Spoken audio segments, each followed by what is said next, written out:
नाशिकच्या मालेगावमधून एक हादरवणारी घटना समोर आली आहे। मालेगाव तालुक्यात एका अल्पवयीन मुलीचा संशयास्पदरित्या मृतदेह आढळल्यानं एकच खळबळ उडाली आहे। गावातल्याच एका नराधमाने या चिमुकलीवर लैंगिक अत्याचार करून तिची हत्या केल्याचं समोर आलं असून नागरिकांनी आक्रमक भूमिका घेत मृतदेह ताब्यात घेण्यास नकार दिला आहे। काय आहे संपूर्ण प्रकार?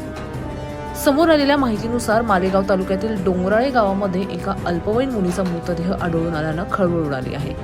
या अल्पवयीन मुलीवर अत्याचार करून तिची हत्या करण्यात आल्याचा संशय व्यक्त केला जातोय। या प्रकरणी ग्रामस्थांनी आक्रमक भूमिका घेत मृतदेह ताब्यात घेण्यास नकार दिला होता। आजही डोंगराळे ग्रामस्थांनी या घटनेवरून आक्रमक भूमिका घेत मालेगावपासून महामार्ग रोखला आहे। या अल्पवयीन मुलीवर लैंगिक अत्याचार करण्यात आला असून आरोपीला कठोरात कठोर शिक्षा व्हावी अशी मागणी ग्रामस्थांनी केली आहे। संपूर्ण प्रकरणावरून भाजप नेत्या चित्रा वाघ यांनी संताप व्यक्त करत खळबळजनक खुलासा केला आहे। चित्रा वाघ संतापल्या। मालेगाव तालुक्यातील डोंगराळे गावातील 3 वर्षांच्या मुलीसोबत अमानुष प्रकार झाला। सकाळपासून खेळणारी मुलगी सापडेना म्हणून कुटुंबियांनी शोधाशोध सुरू केली। शोध घेत असताना मुलगी गंभीर अवस्थेत सापडली।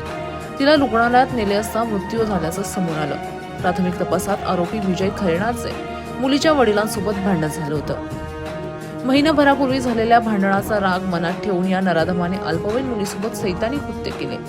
पोलिसांनी तात्काळ आरोपीला अटक केली आहे। अशा राक्षसी वृत्तीला महाराष्ट्रात थारा नाही। हरामखोराला कठोरात कठोर शिक्षा होईल। नराधमाला फाशी झाल्याशिवाय आम्ही शांत बसणार नाही असं चित्रा वाघ यांनी सांगितलंय।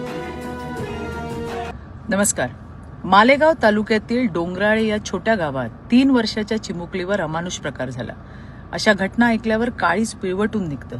सकाळपर्यंत खेळणारी, दुडूदुडू धावणारी, हसणारी ती लहानगी दुपारी सापडेना म्हणून घरच्यांनी शोध सुरू केला।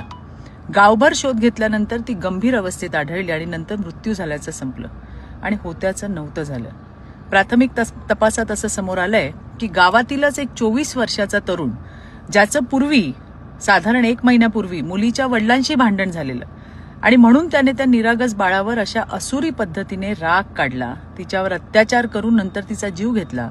पोलिसांनी तातडीने कारवाई करत अर्ध्या तासात त्या हरामखोर विजय खैरनारला अटक केली आहे।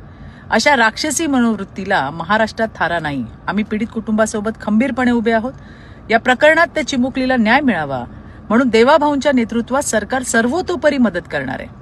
पीडित कुटुंबियांना चांगल्यात चांगला वकील देऊन फास्ट ट्रॅकवर केस चालवली जाईल आणि त्या हरामखोराला कठोरात कठोर शिक्षा म्हणजे फाशीच व्हायला पाहिजे आणि तिला न्याय मिळेपर्यंत आम्ही शांत बसणार नाही।